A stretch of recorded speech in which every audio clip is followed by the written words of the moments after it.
예, 오늘은 두 군데입니다. 마가복음 1장 1절로 누가복음 2장 1절로 14절입니다. 그래서 마가복음 1장 1절 같이 읽고요. 누가복음은 2장 8절부터 14절까지 이렇게 읽도록 하겠습니다. 예, 먼저 마가복음 1장 1절 같이 봅니다. 하나님의 아들 예수 그리스도의 복음의 시작이라. 아멘. 예, 누가복음 2장 8절부터 14절까지 같이 보겠습니다.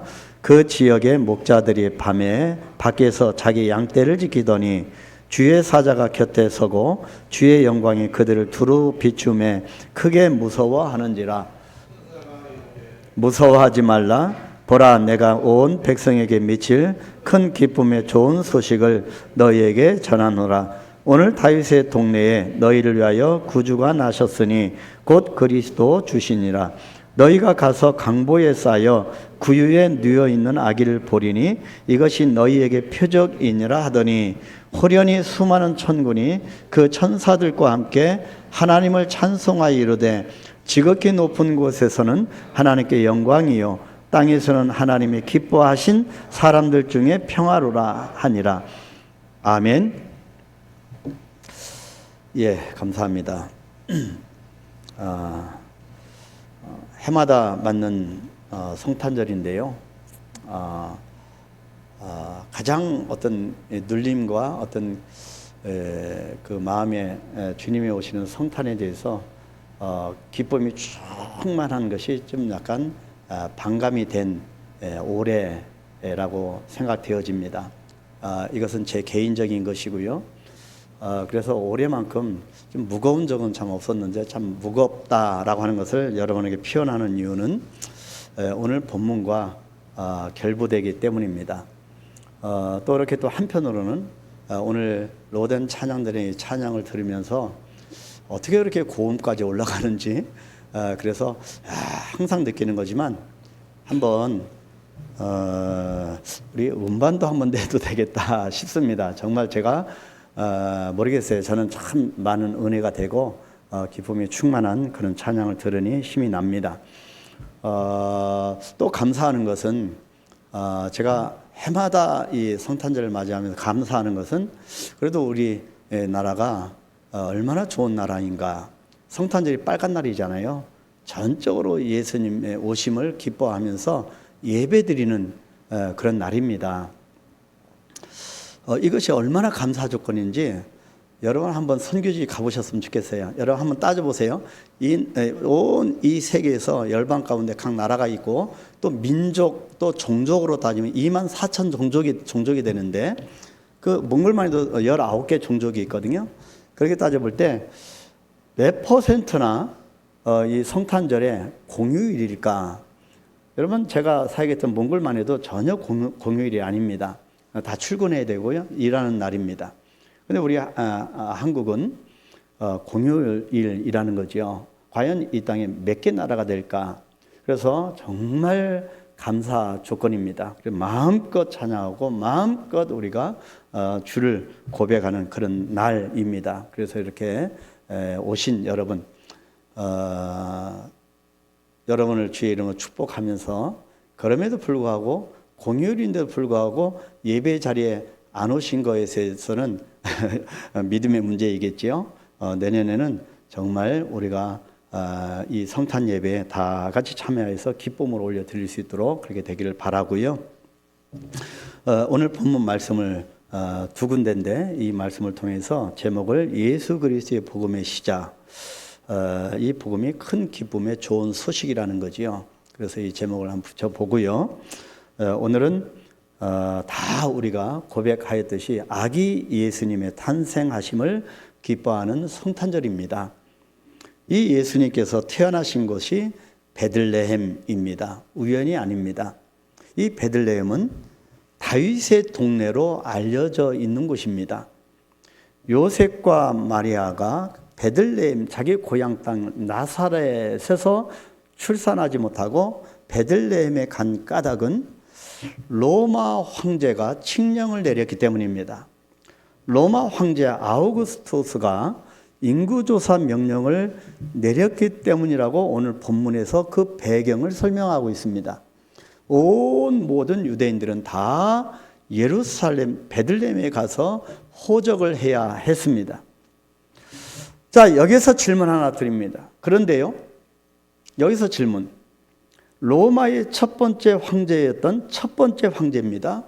아우구스토스는 자기의 통치 행위를 통해서 이 전 백성들에게 호적하라 명령한 칙령을 내린 이 행위를 통해서 하나님의 예언이 성취되고 있는 것을 알았을까요? 하나님의 섭리와 뜻이 이루어지고 있는 바로 그 부분을 알고 칙령을 내렸을까요? 아니라는 겁니다. 그럼에도 불구하고 하나님은 모든 세계사를 이끌어서 구원사를 이루어가면서 하나님의 뜻을 이루어 성취해 간다고 하는 것입니다. 로마의 황제 가이사 아구스투스는 자신은 전혀 알지 못했지만 마치 우리가 한번 구약에서 경험했습니다. 구약 시대에 고레스 왕이 하나님의 왕이 아닙니다. 그런데 이방 땅의 이방 왕인 고레스 왕이 바벨론의 포로로 잡혀 있었던 이스라엘 백성들을 이 포로들을 풀어주어서 하나님의 예언을 성취하는 도구가 되었던 것과 같이 아우구스투스가 하나님의 예언을 성취하는 도구로 쓰임받고 있었음을 지금 이 누가는 은연중에 기록하고 있는 겁니다. 이것이 성경이죠. 그 땅의 모든 사람들은 아우구스투스의 명령에 집중할 수밖에 없었습니다. 거대한 제국을 다스리면서 땅에서 가장 큰 영향력을 가진 자가 로마 황제인 것처럼 보여도 하나님은 그 사람까지도 하나님의 뜻을 이루기 위한 도구로 사용하고 계신다고 하는 이 사실을 누가가 지금 강조하고 있는 겁니다. 저와 여러분도 이 땅에서 쓰임을 받고 있습니다. 마찬가지로 이 그 시대에 정말 신으로 추앙받을 만큼 절대 권력자인 아우구스투스도 하나님의 도구로 쓰임받고 있다고 하는 그 사실을 지금 누가가 성경에 기록하고 있습니다. 그래서 성탄절 아기 예수님이 오신 것은 단순한 것이 아닙니다. 그러므로서 역사의 진정한 주인이 하나님이심을 역설하고 있는 겁니다. 그 하나님께서 로마의 압제에서 통치하여서 신음하던 하나님의 백성들에게 어떤 소식을 알려줍니까? 큰 기쁨의 소식을 알려주었던 것입니다. 고통 가운데 있으며 신음합니다. 하루하루 참으로 버겁습니다. 그런데 저들 가운데 흑암 가운데 있는 저들에게 큰 기쁨의 소식을 알려준 겁니다. 이것이 예수 그리스도의 복음의 시작이었던 겁니다.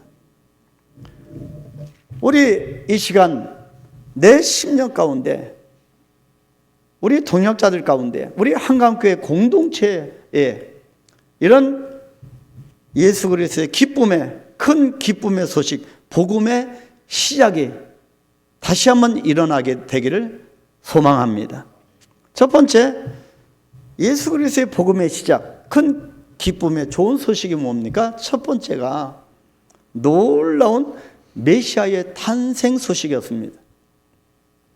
자, 메시아의 탄생을 전하는 본문 누가복음 2장 7절 말씀에 의하면 아기 예수께서 태어난 곳이 어디라고요? 구유입니다. 구유. 자, 왜 예수님이 구유에서 태어나신 걸로 예수님의 놀라운 메시아의 탄생을 기록하고 있을까요? 누가는 그 이유를 여관에 있을 곳이 없었기 때문이라고 설명을 합니다.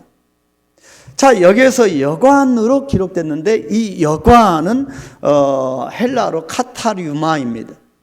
이 카타류마로 번역된 이 단어는 오늘날 상업적 여관을 뜻하는 것이 아닙니다.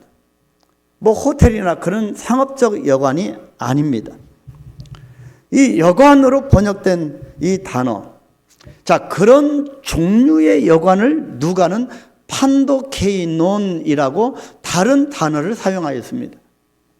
판도케온이라고 하는 말 따로 쓰고 있는데 우리가 지금 사용하고 있는 개역 개정 성경판은 이것을 누가복음 10장 35절로 넘어가 보시면 이 단어를 카타리우마가 아닌 바로 이 단어를 판도케온 뭐라고 기록하냐면 주막으로 번역하고 있습니다. 주막이라고 기록합니다.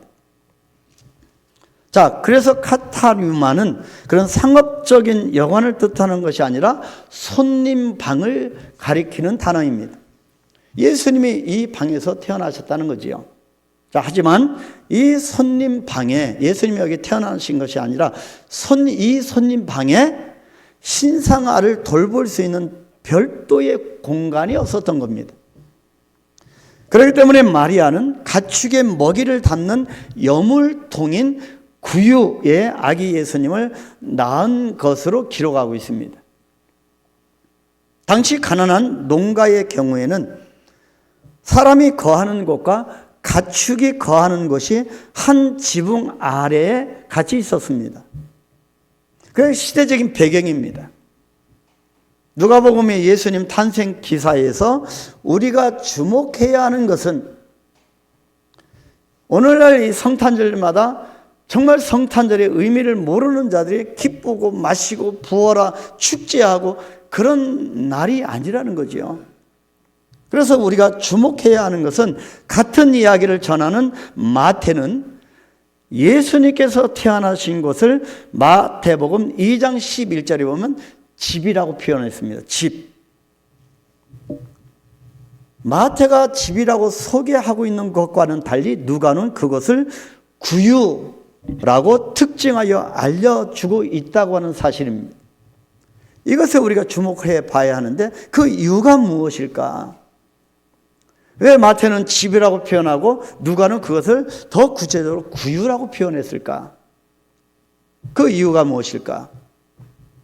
오늘 본문 누가복음 2장에서 읽은 것과 같이 아기 예수님의 탄생 소식을 전한 후에 누가 나타납니까? 주님의 사자가 나타납니다. 주의 사자가 나타나서 밖에서 양을 치던 목자들에게 누가복음 오늘 읽은 2장 10절 말씀을 전합니다. 온 백성에게 미칠 큰 기쁨의 좋은 소식을 전합니다. 오늘 다윗의 동네에 너희를 위하여 구주가 나셨으니 곧 그리스도 주시니라. 바로 이 말씀을 그런 목자들에게 전해준 겁니다. 여기서 놀라운 것은요, 그렇게 기쁘고 좋은 소식을 전해들은 첫 번째 청중이 그 시대의 신격화된 아우구스투스가 아니라 그런 황제나 총독이 아니라 오늘 누가복음 2장 8절에서 기록한 것처럼 그 크고 좋은 소식을, 기쁜 소식을 밤에 밖에서 양을 치던 목자들이었다는 사실입니다. 목자는 그 시대의 하층민이었습니다. 그 신분이 별로 그렇게 높은 신분이 아니었던 시대였습니다. 여러분 뭔가 이상하지 않습니까? 이런 큰 기쁨의 좋은 소식이 왜 권력자나 정말 그런 어떤 위치에 있는 사람이 먼저 전해지지 않고 가장 처음에 그런 하층민 이 소식이 전해졌을까입니다. 더욱이 이런 큰 기쁨의 좋은 소식이 전파된 장소 또한 예상을 뛰어넘습니다. 그것은 왕궁이나 성전이 아니라 목자들이 양을 치던 바깥이었습니다. 건물이 화려하고 좋은 그런 곳이 아니라 바깥이었습니다. 낮고 어려운 곳이었습니다. 메시아가 태어난 것이 구유라고 하는 사실, 예수님께서 태어난 소식을 가장 먼저 들은 사람들은 목자들이었다는 사실,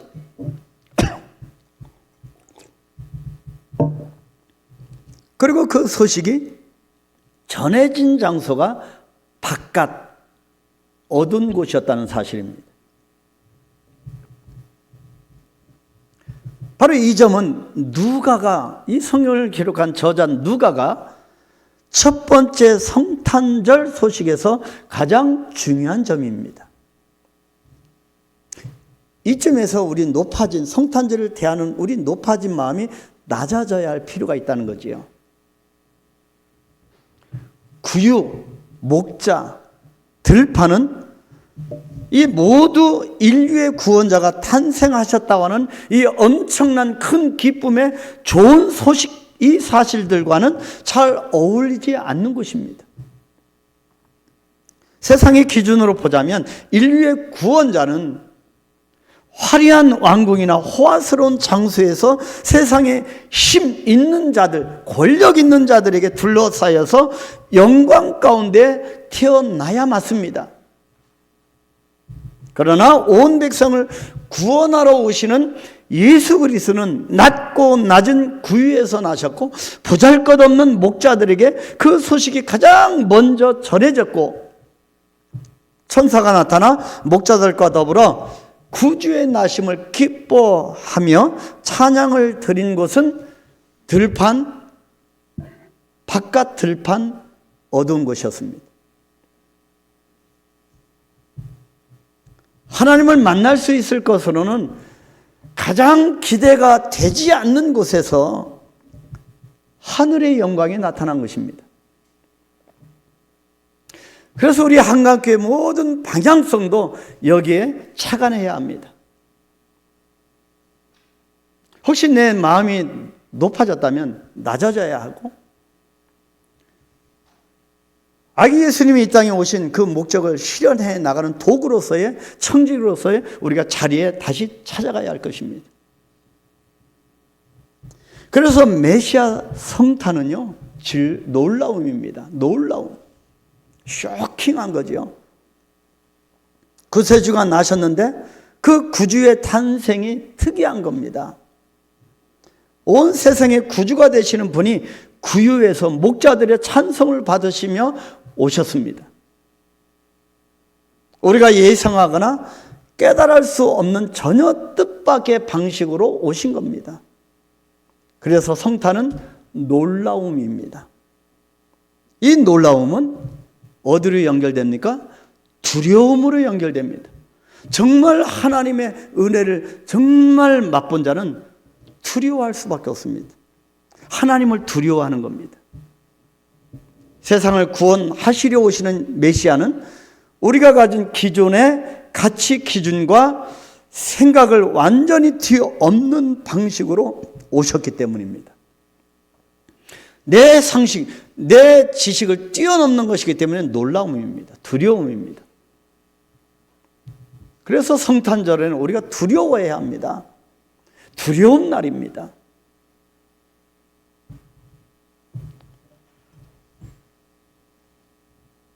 그래서 천사는 목자들에게 가장 먼저 뭐라고 합니까? 천사들이 목자들에게 무서워하지 말라. 오늘 본문 누가복음 2장 10절 무서워하지 말라. 첫 마디가 무서워하지 말라는 말씀입니다. 전혀 뜻밖의, 전혀 이 세상 가치와 체계를 뒤엎는 방법으로 메시아가 오셨기 때문에 두려워하지 말라 말씀합니다. 마리아에게 수태를 고지할 때도 아기를 잉태할 것이다, 수태를 고지할 때 알려줄 때도 먼저 뭐라고 합니까? 누가복음 1장 30절에 오면 무서워하지 말라 그렇게 말씀합니다. 약혼자가 임신한 사실 앞에 고뇌하던 요셉의 꿈에 천사가 또 나타납니다. 첫 마디가 뭐라고 합니까?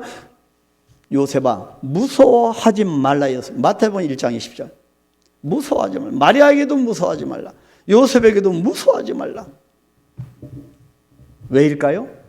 하나님을 정말 만나게 되면 무서워할 수밖에 없기 때문입니다. 두려워해야 합니다. 우리가 어떤 일을 해도 하나님 앞에 두려움을 가지고 해야 합니다. 하나님의 놀라운 역사는 언제나 인간의 눈에는 놀라운 것입니다.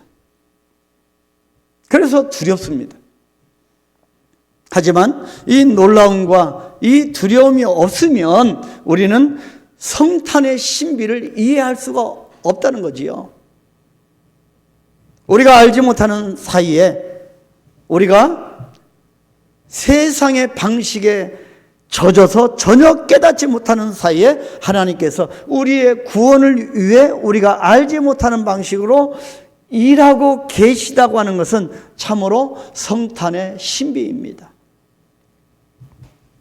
로마 제국의 첫 번째 황제지요. 아우구스투스는 로마 황제의 첫 번째 황제입니다. 근데요, 이 황제 아우구스투스에게 헌정된 올려 바쳐드린 그런 문구 중에 이런 문장이 새겨져 있습니다. 우리들의 신의 탄생이 세상을 위한 복음의 시작임을 알리노라. 이 유명한 문구, 이것이 새겨져서 아우구스투스에게 헌정되었으며, 사람들이 뭐 아부를 하든 권력자에게 그렇게 잘 보이기 위한 것이든, 여러분 그 완전히 새겨서 올려드린 문구가 그렇습니다. 우리들의 신의 탄생, 아우구스트를 신의 경지로 추앙하는 겁니다. 우리들의 신의 탄생이 세상을 위한 복음의 시작임을 알리노라. 복음의 시작이라고 말을 합니다. 아우구스투스가 황제에 등극한 것이 복음의 시작, 세상의 복음의 시작이라고 그렇게 추앙하는 것입니다. 이 유명한 문구는요, 지금도 에베소 근처에 프리에네라고 하는 것에 있는 한 비문에 남아 있다고 합니다. 새겨진 거죠. 아직도 있다고 합니다.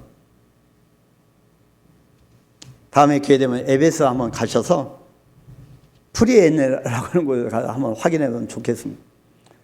저는 아시아 태평양 지역의 신학교 학장들, 신학교 사역하는 분들 이렇게 터키에서 그 전에 말씀드린 적이 있군요. 한번 쭉 이 소아시아 가본 적이 있는데 여기는 못 가봤습니다. 주님 오시기 9년 전에 새겨졌다고 합니다.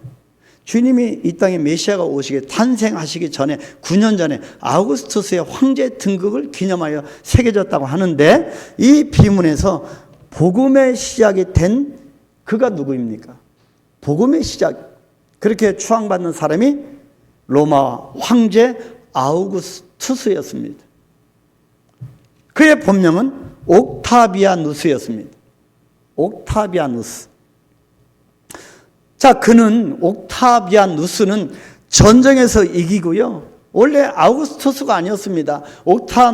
옥타비아누스인데 이 사람이 강력하게 등장해서 모든 전쟁에서 이기고 모든 정적을 물리치고 인간으로서 가장 높은 곳에 오른 겁니다. 마침내 신의 대리자가 되었습니다. 인간이 오르고 또 올라서 더 이상 오를 수 없는 최정점, 즉 신의 반열에 올랐던 겁니다. 그때 그는 옥타비아누스라고 하는 인간의 이름을 벗어던지고 그때부터 대신에 아우구스투스라고 하는 신의 이름으로 개명을 한 겁니다. 이 나라 우리 대한민국의 대통령도, 미국의 대통령도 권력에 취하면 자칫 잘못하면 자기가 신인 것처럼 잘못한 경우가 있어요. 하나님이 용납할 수가 없는 거지요. 그래서 이 아우구스트도 바로 신의 경지에 오른 그 이름으로 개명한 겁니다. 아우구스투스는요, 원래 뜻이 바로 존귀한 자라는 뜻입니다. 존귀한 자. 그런데 그렇게 이 땅 위의 모든 영광은 물론이고 하늘의 영광까지 모두 다 독차지하려고 했던 겁니다. 그런데요, 그런 신의 경지에 올라서 모든 권력을 움켜쥐는 그때, 그러니까 옥타비아누스가, 아우구스투스가 신의 이름으로 개명을 한 그때에 인간이 신이 되는 것이 아니라 신이 인간이 되는 이상한 사건이 일어나게 된 겁니다. 스스로 인간이 신이 되죠. 그때입니다. 진정한 신이 인간이 되어서 이 땅에 오시는 그런 역사가, 이상한 일이 벌어지게 된 겁니다. 황당하기 그지없는 그런 사건이 일어난 거지요. 로고스, 말씀이 육신이 되었습니다. 하나님께서 인간이 되셨습니다. 인간은 신의 이름을 붙이는 그때에 하나님은 인간이 되셨습니다. 가장 거룩한 분께서 황실의 요람이 아니라 왕자들이 태어나는 그런 궁전이 아니라 진정한 하나님의 신께서 말구유에 태어나신 겁니다. 진정으로 가장 존귀한 분, 가장 높으신 분이 가장 비천하고 가장 낮은 곳으로 내려오신 겁니다. 그리고 이 하나님의 아들은 높은 보호자가 아니라 십자가에 달리시기 위하여 이 땅에 오신 겁니다. 그래서 사람은 옥타비아누스, 사람이 아우구스투스 신의 이름으로 개명한 그때 진정한 하나님은 인간의 몸으로 이 땅에 구유해 오셨고 결국에는 십자가에 달리시기 위하여 죽으시기 위하여 이 땅에 오신 겁니다. 사람들은 이것을 보고 치욕이라고 말을 했습니다. 조롱하고 침뱉었습니다. 바로 사람들은 이것을 치욕이라고 말할 뿐만 아니라 거리끼는 것이라고 회피했습니다. 예수님이 오신 걸 다 회피했습니다. 관심도 주지 않았습니다. 그리고 모든 사람들의 관심은 인간이 신의 경계에 오른 옥타비아누스가 아우구스투스가 된 그것만 경배했습니다. 그래서 세상의 복음의 시작이라고 비문의 세계에서 아우구스투스에게 그렇게 헌정한 것입니다. 하지만 성경은 이것을 영광이라고 표현했습니다. 우리를 구원하시는 하나님의 능력이라고 기록하였습니다. 이것이 성탄의 신비입니다. 바로 이런 큰 기쁨의 좋은 소식, 놀라운 메시아의 탄생이 우리 심령 가운데 저와 여러분의 가정에게 임하게 되기를 축복합니다. 가장 어둠의 길, 가장 낙심케 된 그런 삶, 가장 비천한 곳에 예수님이 오신다는 것입니다. 그 주님이 저와 여러분의 가장 어렵고 난처하고 그런 회피하고 거리끼는 그런 치욕스러운 그런 삶의 현장에 영광으로 임하게 되기를 축복합니다. 두 번째입니다. 큰 기쁨의 소식은 이상하고 신비한 복음의 시작입니다. 로마는 이 신이 된 많은 사람이 신으로 추앙하는 이 신이 된 인간 아우구스투스가 세상에 태어난 것이 아까 비문에 기록한 것처럼 복음의 시작이라고 선포했습니다. 감히 복음의 시작이라고 선포한 거죠. 그리고 이 선포는 로마에서 멀리 떨어진 소아시아 변방이었던 에베소에까지 선포되어서 대리석 깊숙이 새겨진 겁니다. 에베소에 가면 지금도 비문이 남아 있다고 하는데 이것을 볼 때 복음이란 본래 우리 그리스도교의 기독교의 용어가 아니라 황제의 용어였음을 알 수 있습니다. 복음, 예수님이 태어나시기 9년 전에 아우구스투스에게 붙여진 그 단어가 복음의 시작이었습니다. 황제가 전쟁에서 승리했다든지 황태자를 생산했다든지 바로 기쁜 소식이 바로 복음이었던 겁니다. 전쟁에 가서 아우구스투스가 승리할 모든 영광을 차지하는 것이 복음이었고 왕자가 태어난 것이 복음이었던 겁니다. 황제가 베푸는 하사품을 복음이라고도 불렀습니다. 영광스러운 거지요. 대통령이 저도 몽골에 있을 때마다 역대 대통령이 몽골에 오면 뭐 자원이 많아서 그런지 몰라도 다 옵니다. 그때마다 시계도 선물 받고요. 몇 명의 대통령의 시계도 있는데 영광으로 여기는 겁니다. 아우구스투스 신의 경계에 오른 사람에게 그런 복음의 시작이니 하사품을 받으면 복음이라고 그렇게 칭한 거지요. 백성들에게 복음은 빵과 고기였습니다. 굶주린 사람들에게 백성들에게 복음은 바로 아우구스투스가 내려주는 빵과 고기였습니다. 우리 땅에도 우리나라도요. 우리나라 역사에서도 백성들에게 복음이 뭐였습니까? 막걸리와 흰 고무신인 때가 있었습니다. 그것이 복음인 거예요. 큰 기쁨의 소식인 거예요. 그죠? 흰고무신 신을 때, 그 흰고무신 나왔을 때 복음인 거예요. 막걸리가 처음으로 만들어졌을 때 완전히 신천지를 경험한, 그것이 복음이었던 때가 있었습니다. 로마의 복음은 그렇게 아우구스투스와 함께 시작된 겁니다. 그러나 아우구스투스의 복음은 로마에 패망한 식민지 백성들에게는 절망 그 자체였습니다. 있는 자에게는 큰 기쁨의 소식이었을지 몰라도 피지배인들, 억압받는 자에게는 그야말로 절망의 소식이었습니다. 탄식이었고요, 고통이었습니다. 그것은 큰 기쁨의 좋은 소식이 아니라 큰 절망의 흉한 소식이었습니다. 이때 마가는 마가복음의 맨 처음 구절에서 하나님의 아들 예수 그리스도의 복음의 시작이라, 그렇게 파피루스에 적었던 겁니다.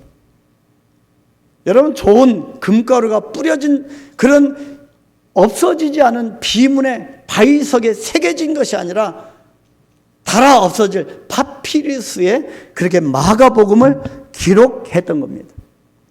서슬이 벌었던 권력자가 있었던 그때 복음의 시작이라고 했을 때 바로 마가는 파피루스에 분명하게 하나님의 아들 예수 그리스도의 복음의 시작이라고 기록했던 겁니다. 여러분, 생명을 내어놓고 했을 겁니다. 서슬 벌었던 시제에 그렇게 다른 복음의 시작이라고 기록했으니 여러분, 죽을 수밖에 없는 위험이 다가올 수도 있었을 것입니다. 그럼에도 불구하고 마가는 파피루스에 그 소식을 전하였습니다. 이 단 한 구절에 복음의 시작에 대하여 정의를 내린 겁니다. 흔히 마가복음에는 성탄의 기록이 없다고들 그렇게 말을 합니다. 아무리 우리가 마가복음을 읽어도 성탄 기록이 그렇게 없는 것 같이 보여집니다. 그러고 보면요, 마가복음에는 동방박사 이야기도 없고요, 참 마가복음의 특징입니다. 그리고 베들레헴 들판의 목자 이야기도 없습니다. 예수님의 어린 시절 이야기도 전혀 없습니다. 예수님의 탄생 기사와 예수님의 어린 성장 과정의 기록이 없습니다. 바로 세례 요한의 이야기로 곧바로 넘어갑니다. 그래서 성탄 기록이 없다고 합니다. 하지만 마가는 성탄의 의미를 아주 또렷하게 목숨을 걸고 한 구절로 압축해서 단단하게 파피루스에 기록한 겁니다. 여러분, 성탄절을 맞이하는 우리 한강교회와 저 여러분은 어떤 일이 나에게 다가온다 할지라도 아우구스트의 신의 경제에 오른 아우구스트를 대항해서라도 이 시대에 걸어간 거대한 흐름 앞에 우리가 역행하는 일이 있어도 내가 손해본다 할지라도 주님의 파피루스에 예수 그리스도의 복음의 시작이라고 기록하는 우리가 되었으면 좋겠습니다. 세상을 거스릴 수 있는 교회와 우리가 되었으면 좋겠습니다. 마가가 압축하여서 기록한 것, 하나님의 아들 예수 그리스도의 복음의 시작이라. 이미 아우구스투스의 세상의 복음이 단단한 대리석에 새겨졌는데 썩어서 없어지는 파피루스 종이 조각에 불과한 거기에 예수 그리스도의 복음을 적어 넣은 것입니다. 우리가 사도행전을 쭉 봤죠. 사도행전 29장을 우리가 적어야 합니다. 파피루스에 적어 보십시다. 우리가 성령의 역사를 기록해 나아가야 합니다. 이 거룩한 행군에 여러분 낙오되지 않기를 축복합니다. 모든 화해와 낮고 천하고 그런 곳에 오신 예수 그리스도와 더 낮아질 곳이 어디 있겠습니까? 이 거룩한 행군에 여러분 하나님 나라를 이루어가면서 우리가 진리를 노래하면서 파피루스에 예수 그리스도의 복음의 시작이라고 적어가는 우리 한강교회 성도들이 되기를 축복합니다. 마가는 아우구스트의 세상의 복음의 시작이라고 하는 이 복음을 부러워해서 모방한 것일까요? 그렇다면 마가가 전하는 예수 그리스도의 복음은 황제의 복음의 복제품에 불과한 것일까요? 우리가 이 땅의 권력 앞에 모든 사람이 엎드려 경배할 때 우리가 예수 그리스도의 복음을 선포하는 것은 바로 이 땅의 권력자들의 모방으로 그렇게 하는 것일까요? 아닙니다. 마가는 절대 그런 것이 아니었습니다. 성탄절에 그냥 말씀 한 구절을 보고 그냥 흘러버리고 찬양하고 끝날 만한 그런 복음이 아니라는 것입니다. 돌아가야 합니다.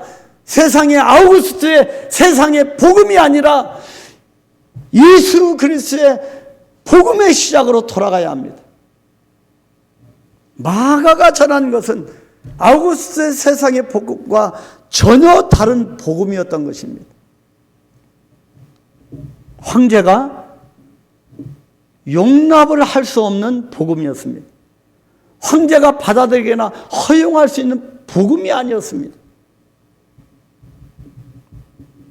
실제로 황제는요, 불경한 유언비어와 같은 그 복음의 싹을 잘라 버리려고 예수님을 실제로 십자가에 처형한 겁니다. 또 다른 복음이었기 때문입니다.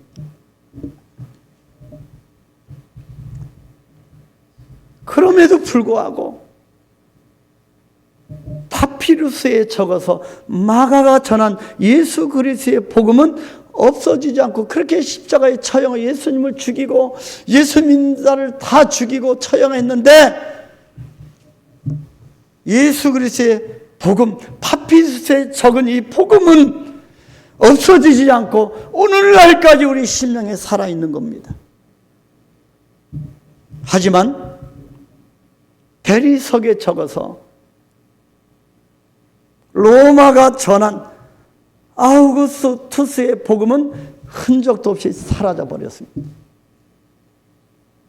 아우구스트의 대리석 비문은 오늘까지 그 비문은 남아있지만 그의 복음은 흔적도 없이 사라져버렸습니다. 우리도 마가처럼 한강교회 설립 이후에 앞으로 주님 오실 때까지 우리 목숨이 붙어있는 동안까지 이것을 기념하여 이 복음을 붙들고 나아가야 할 것입니다. 이것이 예수 그리스도의 탄생의 신비한, 이상하고 신비한 복음의 시작이기 때문입니다. 이것은 놀라운 일입니다. 그래서 두려워해야 합니다. 여러분 두려움이 없으세요? 성탄절 여러분 맞이할 때마다 기쁘고 즐겁습니까? 먼저 두려워해야 합니다. 세상의 상식을 깨뜨리고 그렇게 오신 이 아우구스트의 신의 경제에 오른 이 복음을 깨뜨리고 진정한 복음으로 오신 예수 그리스도 앞에 우리는 두려워해야 합니다. 잘못 예수를 믿는 우리는 두려워해야 합니다. 이것이 두려운 일이기 때문입니다. 이상하고 신비한 복음의 시작이기 때문입니다.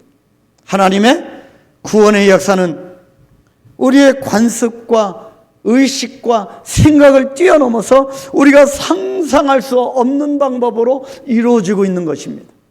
내가 바라고 원하는 대로 예수님이 오신 것이 아니라는 거지요. 그렇기 때문에 예수 그리스도의 복음이 시작되지 않는 성탄이라면 우리에게는 아무런 의미가 없습니다.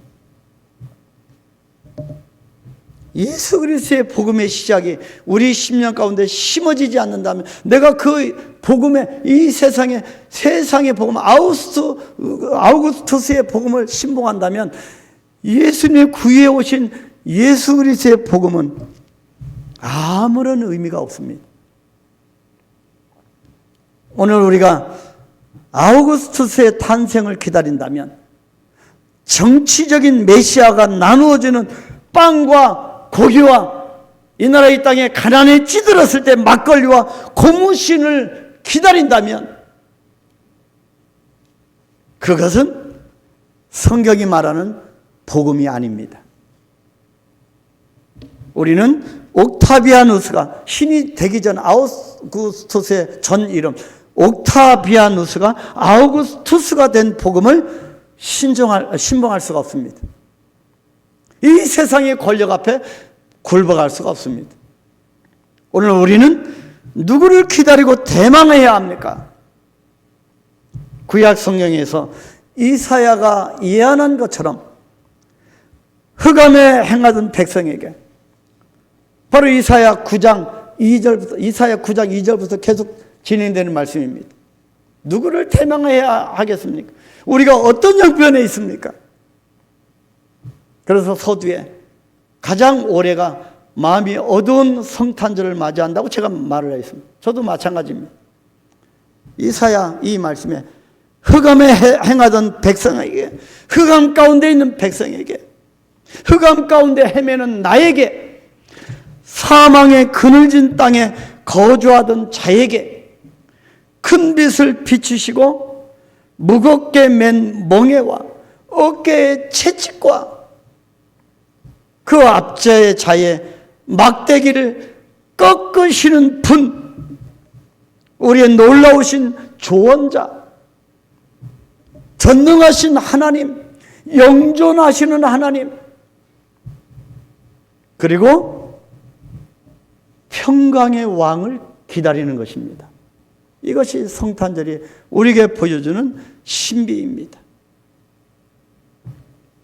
그분의 탄생을 그래서 기뻐하는 것입니다.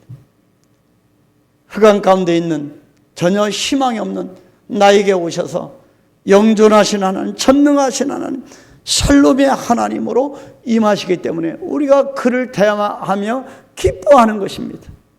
여러분에게 놀라운 하나님의 역사가 임하게 되기를 축복합니다. 마지막 세 번째입니다. 큰 기쁨의 좋은 소식은 목자들의 찬송입니다. 2026년도 지금까지 물론 그래 해왔지만 말씀과 기도에 전무하면서 우리가 전적으로 찬양하는 한 해가 되었으면 좋겠습니다. 정말 우리 심령 가운데 집에서도 찬양하고 우리 심령의 콧노래로도 찬양하고 우리가 예배당에 모이면 찬양하고, 그래서 우리 로뎀 찬양단을 더욱 사랑합니다. 축복합니다. 선한 영향을 끼쳐서 우리 모두가 주님을 찬양하는 그런 선한 역사가 나타나므로 진정으로 하나님의 능력의 역사, 찬양 가운데 거하시는 하나님의 역사가 나타나게 되길 축복합니다. 찬양에 고프고 말씀에 고프고 기도에 고픈 자들이 한강교회에 달려올 것입니다. 분명한 믿음대로 되는 해가 될 것입니다. 지금까지 하나님이 씨를 뿌리는 기간, 기초를 놓는 기간, 그렇게 저는 받고 싶습니다. 그렇게 이해하고 힘을 내고 싶습니다. 세 번째가 그래서 목자들의 찬송입니다. 목자들에게 큰 기쁨의 좋은 소식을 전한 다음에 천사들이 한 일이 무엇일까요? 큰 기쁨의 소식을 전파한 다음에 한 일이 무엇일까요? 목자들이 첫 번째가 찬송이었습니다. 첫 번째가 찬송이었습니다. 찬송입니다. 우리가 찬송을, 진정한 찬송을 너무 많이 놓쳐버립니다. TV를 보면 미스터롯이 막 나오고요, 열광하고요, 싱어게인 막 하고요, 노래에 막 열광하지만, 노래교실 가서 뭐 하지만, 정말 우리 입술에서 찬양이 고백되어질까? 잠자다가도 우리가 꿈결이라도 우리가 트롯이 나오는 것이 아니라 찬양이 나올 만한 예수로 충만한가? 다시 한번 우리가 기억하면서 바로 첫 번째 천사들이 한 일이 찬송입니다. 뭐라고 합니까? 오늘 본문 13절 14절 같이 읽겠습니다. 호련히 수많은 천군이 그 천사들과 함께 하나님을 찬송하여 이르되 지극히 높은 곳에서는 하나님께 영광이요 땅에서는 하나님이 기뻐하시는 사람들 중에 평화로다 평화라고 찬송을 한 겁니다. 로마의 평화가 이미 대명천지의 온 세상에 공공연히 널리 울려 퍼졌는데 또 다른 평화의 노래라니 정말 이상한 일입니다. 로마의 평화, 팍스 로마나입니다. 아우구스투가 통치하는 나라는 로마의 평화를 선포한 겁니다. 그런데요, 가장 첫 번째 주님을 찬양하는 또 다른 찬양이 울려 퍼진 겁니다. 이상하지 않습니까? 잘못하면 그 찬송을, 주님을 찬송하면 붙잡혀서 죽을 수도 있습니다. 이때는요, 아우구스투스가 세상을 정복하고 나서 목에 힘을 주면서 정복자로서 로마의 평화, 팍스 로마나를 선포한 시대입니다. 그러자 어떻게 됩니까? 모두가 앞다투어서 아우구스투스의 평화를 합창하던 시대였습니다. 권력자 앞에, 지금 이 땅에도 마찬가지, 대통령이 될 때마다 대통령 곁에 권력자에 그렇게 몰려드는 사람이 얼마나 많습니까? 정부가 들었을 때마다 그렇습니다. 그 로마에서 그런 현상으로 아우구스투를, 로마의 평화를 찬송했던 겁니다. 그때 여호와 하나님 예수 그리스도를 찬송한 겁니다. 그것은 다른 모든 작은 소리를 잠재울 만큼 크고 장엄한 승리의 방파르였습니다. 이것이 아우구스투스의 평화를 합창하던 목소리가 높은 그 시대의 찬송 소리였습니다. 그런데 그때 또 다른 평화의 소리가 울려 퍼지게 된 겁니다. 우리 한강교회 찬양 소리가 얼마나 크겠습니까? 오늘 특성한 이 로덴 찬양대의 오 거룩한 밤, 이것이 분명히 이 거룩한 권력 앞에, 이 평화를 노래하는 세상의 평화 앞에 우리가 맞서서 노래한 작은 소리지만 울려 퍼진 줄 믿습니다. 이 평화의 찬송은요, 베들레헴이라고 하는 아주 작은 시골 마을에서 시작했습니다. 이 운양동의 작은 이 한강교에서 이제 시작될 것입니다. 여러분 아멘이시죠? 여러분, 소수의 무리가 모여서 목자, 동방박사와 천사가 찬양했습니다. 저와 여러분이 찬양하는 이 찬송 소리가 결코 땅에 떨어지지 않고 온 열방에 퍼져 나가게 될 것입니다. 로마가 점령한 땅, 권력이 점령한 땅, 그 이름조차 지워진 패배자들의 땅, 그 중에서도 가장 작고 보잘것없는 마을에서 이름조차 베들레헴, 떡집이죠. 베들레헴. 이 떡집인 곳에서 그것도 밝은 대낮이 아니라 한밤중에 평화의 노래가 울려 퍼졌습니다. 여러분, 지금까지 어두웠습니까? 여러 가지 복잡한 일로 여러분 눌렸습니까? 이제는 주님이 이 땅에 오셨습니다. 이 어려운 나의 마음에 희망의 노래를 찬양하게 될 것입니다. 이 노래가 울려 퍼진 무대는요, 빈 벌판이었습니다. 이 노래가 향한 사람은 로마의 황제가 아니라 구유에 누인 갓난 아기였습니다. 말 밥통 위에 누운 아기에게 헌정된 평화의 노래, 참으로 이상한 평화였습니다. 이것이 바로 첫 번째 성탄절에 울려 퍼진 진정한 찬송입니다. 저와 여러분의 가정과 저와 여러분의 심정과 저와 여러분이 밟고 나아가는 그곳마다 이런 진정한 찬송이 울려 퍼지게 되기를 축복합니다. 어둠이 이제 떠나가고 흑암의 세력이 한강교회와 저와 여러분의 심령을 흔들어 놓지 못하게 될 것이고, 아기 예수 그리스도의 탄생을 축하하는 이 찬송과 더불어 떠나가게 될 것입니다. 믿음으로 고백합니다. 이 노래 소리는 그리 크지 않았을 것입니다. 그리 장엄하지도 그리 요란하지도 않았을 것입니다. 한밤중에 들판에서 부르는 노래가 뭐 그렇게 화려했겠습니까? 우리 소수의 무리들이 모여서 여러분 아름답게 꽃갈 모자를 쓰고 찬양한다서 얼마나 이 소리가 크게 저 지구 반대편까지 울릴 수 있겠습니까? 운양동에 저 카센터까지도 갈까 말까 할 것입니다. 뭐 그리 화려했겠습니까? 하지만 이 평화의 찬송은 아우구스투스의 거짓 평화가 아니라 하나님의 참 평화를 노래하는 진정한 찬송이었던 것입니다. 하나님께서 하시는 일은 우리의 게으름과 편견과 왜곡됨과 상식을 뛰어넘어 춥고 어두운 이 땅에서 마침내 이루어지게 될 것입니다. 놀랍습니다. 여러분 두렵지 않습니까? 우리는 이 놀라움과 두려움을 안고 오늘날 이 시대 속에서 다시 성탄의 평화를 노래해야 합니다. 이것이 2025년 오늘 성탄절을 하나님이 우리에게 주신 사명입니다. 평안을 너희에게 끼쳐놓으니 요한복음 14장 27절 평안을 너희에게 끼쳐놓으니 곧 나의 평안을 너희에게 주노라. 내가 너희에게 주는 것은 세상이 주는 것과 같지 아니하리라.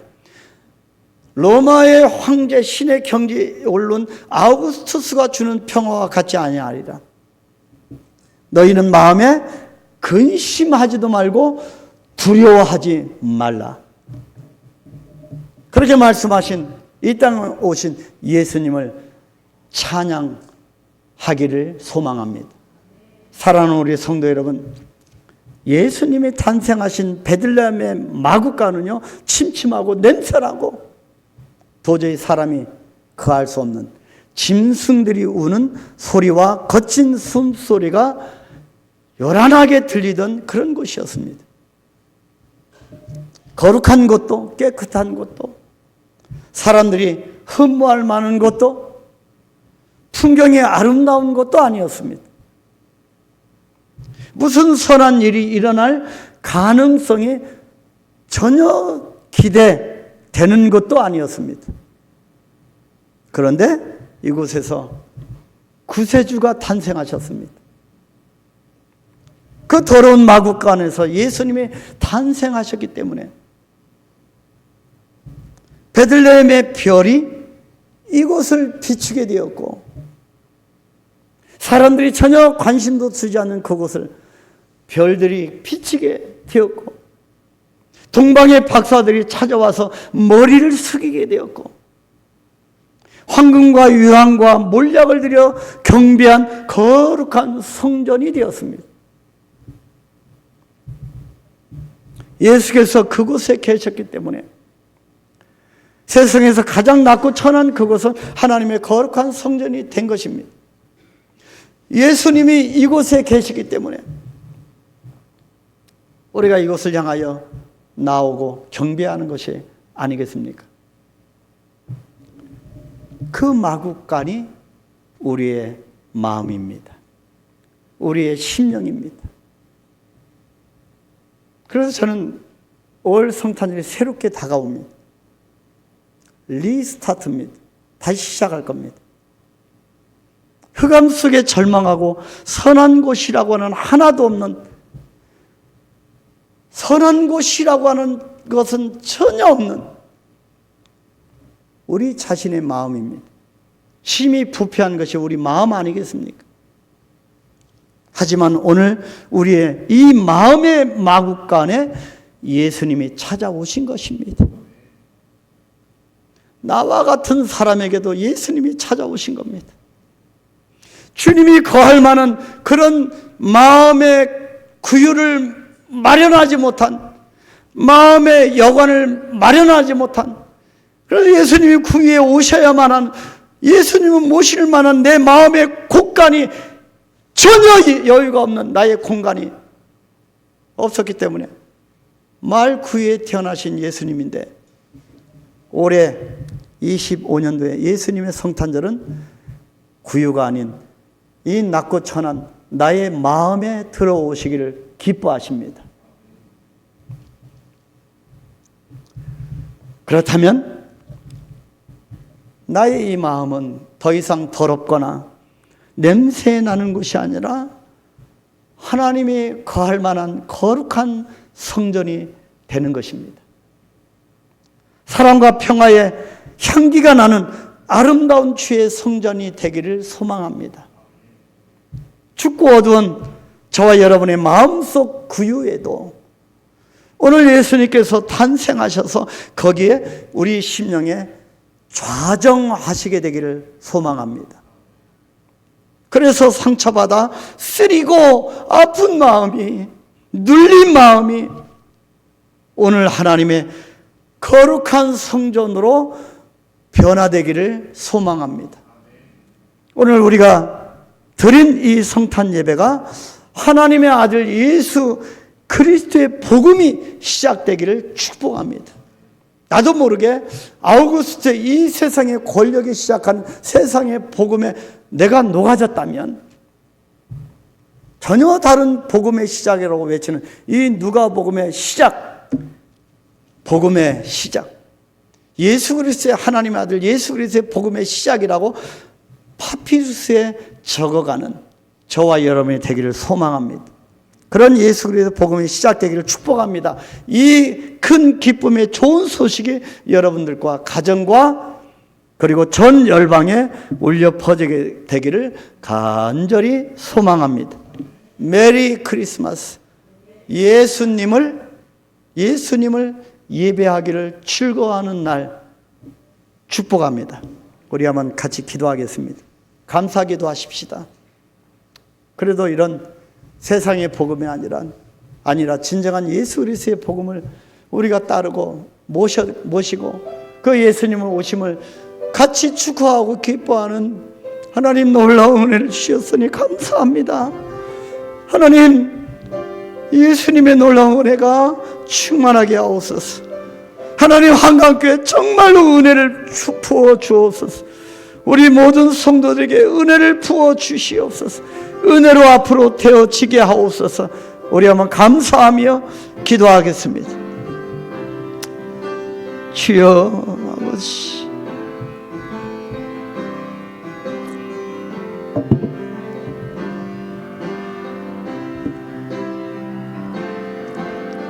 주여 아버지, 오 아버지,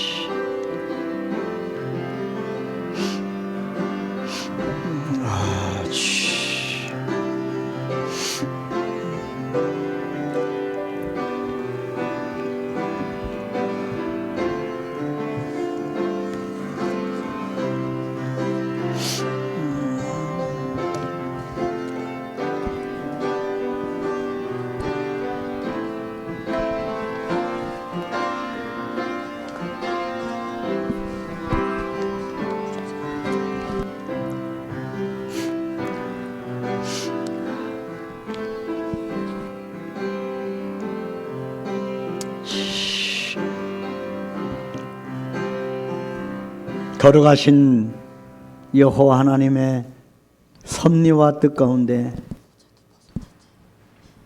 진정한 희망이 사라지고 있는 이 시대에 아기 예수 그리스도께서 이 땅에 태어나심을 감사합니다. 기쁘고 복된 성탄절에 하나님의 백성들이 주님 앞에 나와 신령과 감사로 예배드리게 하시니 감사합니다.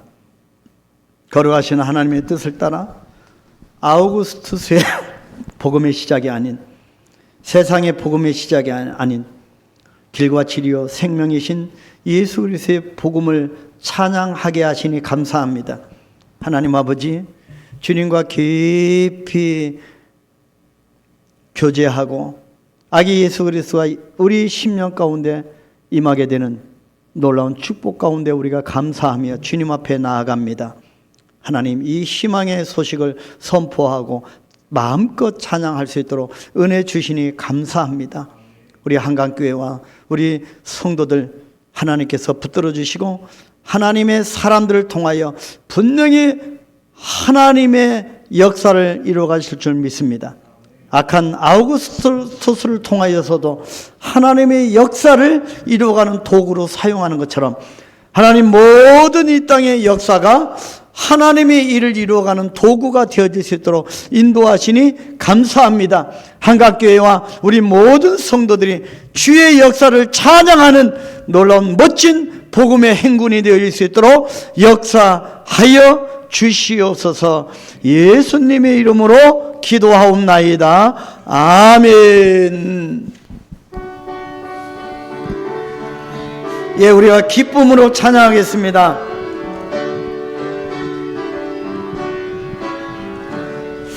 기쁘다 구주 오셨네. 남백성 맞으러 공명이여 더이하라. 다 찬양하여라. 다 찬양하여라. 다 찬양하여라. 구세주 탄생했으니 다 찬양하여라. 이 세상에 만물들아 다 화답하여라. 다 화답하여라. 다 화답하여라.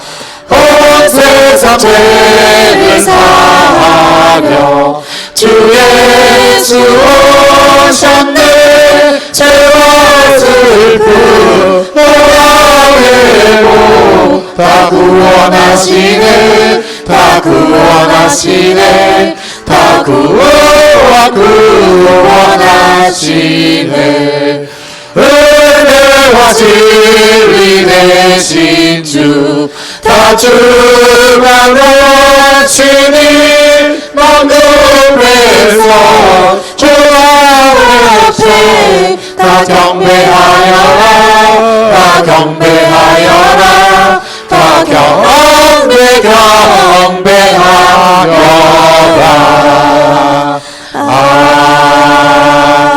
아멘.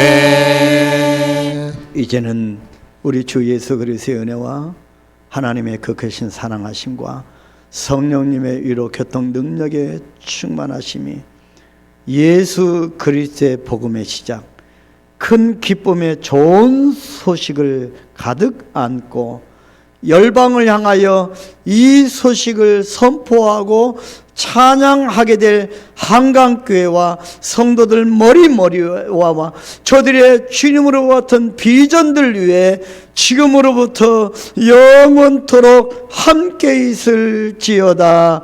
아멘.